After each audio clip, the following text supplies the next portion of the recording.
कुरान जलाने पर सऊदी अरब में स्वीडन के राजदूत को किया गया तलब। नमस्कार, मैं हूं प्रिया झौड़, आप देख रहे हैं डेली सऊदी न्यूज। अगर आपके सऊदी अरब इकामा की वैलिडिटी एक्सपायर हो चुकी है या फिर कफील छुट्टी नहीं लगा रही है तो सीधे दिख रहे नंबर पर व्हाट्सएप कांटेक्ट करें।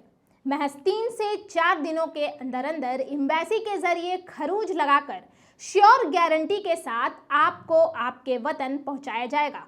भारतीय, पाकिस्तानी, किसी भी मुल्क के प्रवासी हों, उन्हें बहुत कम खर्च और आसान प्रोसेस से उनके वतन वापस पहुंचा दिया जाएगा। सऊदी विदेश मंत्रालय ने रियाद में स्वीडिश राजदूत को तलब किया है और ईद अल अधा पर स्टॉकहोम की केंद्रित मस्जिद के सामने कुरान जलाने की कड़ी निंदा भी की है। बता दें, तलब करने से ही सऊदी अरब ने जाहिर की है कि वो इस तरह की हरकत बिल्कुल बर्दाश्त नहीं करेगा। सऊदी की सरकारी राज्य समाचार एजेंसी एसपीए के अनुसार स्वीडिश सरकार से उन सभी कार्यों को रोकने के लिए कहा गया था जो अंतर्राष्ट्रीय संबंधों को खराब करते हैं और या जिसकी वजह से देश का माहौल खराब होता है।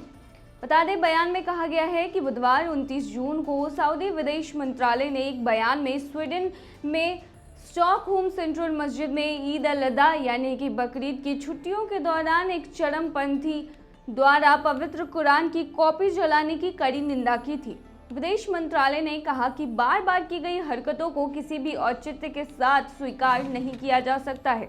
वे स्पष्ट रूप से नफरत और नस्लवाद को उकसाते हैं। बता दें कि सऊदी अरब के निमंत्रण पर रविवार को जिद्दा में इस्लामिक सहयोग संगठन OIC के मुख्यालय में इस घटना का एक आपातकालीन बैठक भी आयोजित किया गया था। वहीं इस्लामिक सहयोग संगठन यानी कि OIC के महासचिव हुसैन इब्राहिम ताहा ने स्वीडन में कुरान के अपमान और भविष्य में ऐसी घटनाओं को रोकने के लिए सदस्य देशों में एकजुट होकर कदम उठाने पर जोर दिया है। बता दें, अरब न्यूज के मुताबिक OIC की कार्यकारी समिति ने कुरान के अपमान की कड़ी निंदा की और कहा कि इस कृत्य ने लोगों के बीच आपसी सम्मान के रिश्ते और वैश्विक स्तर पर सहिष्णुता को बढ़ावा देने के प्रयासों को नुकसान पहुंचाया है।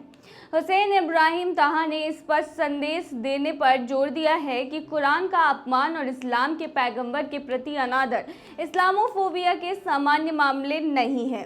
उन्होंने कहा कि अंतर्राष्ट्रीय समुदाय को धार्मिक नफरत रोकने वाले कानूनों का कार्यान्वयन सुनिश्चित करने की जरूरत है।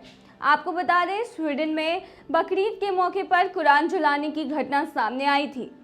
इसको लेकर इस्लामिक देशों की तरफ से तीखी प्रतिक्रिया भी देखने को मिली थी। बता दें, स्वीडन में बुधवार को स्टॉकहोम सेंट्रल मस्जिद के सामने 37 साल के एक शख्स ने कुरान को फाड़कर उसमें आग लगा दी थी। यही नहीं, उस शख्स ने यह काम लगभग 200 लोगों की मौजूदगी में किया था, जिनमें से कई लोग कुरान जलाए जाने का समर्थन कर रहे थे तो कुछ लोग ईद अल अधा की छुट्टियों में मस्जिद के सामने कुरान जलाए जाने वाली घटना का विरोध कर रहे थे। वहीं बता दें कि इस घटना पर सऊदी अरब, तुर्की, मोरक्को जैसे मुस्लिम देशों के साथ साथ मुस्लिम वर्ल्ड लीग ने भी कड़ी नाराजगी जताई थी। स्टॉकहोम सेंट्रल मस्जिद के सामने कुरान जलाने वाले शख्स का नाम सलमान मोमिका बताया जा रहा है, जो सालों पहले इराक से भागकर स्वीडन आ गया था। मोमिका ने पहल कुरान को लेकर विरोध प्रदर्शन करने की अनुमति स्वीडन के अधिकारियों से ले ली थी, फिर उसने कुरान जलाने के काम को अंजाम दिया था। अब बता दें कि इसका जमकर विरोध हो रहा है और सऊदी अरब ने कार्रवाई करते हुए स्वीडन के राजदूत को तलब भी किया है। तो ये थी तमाम खबर। बने रहिए ऐसी खबरों के लिए डेली सऊदी न्यूज पर।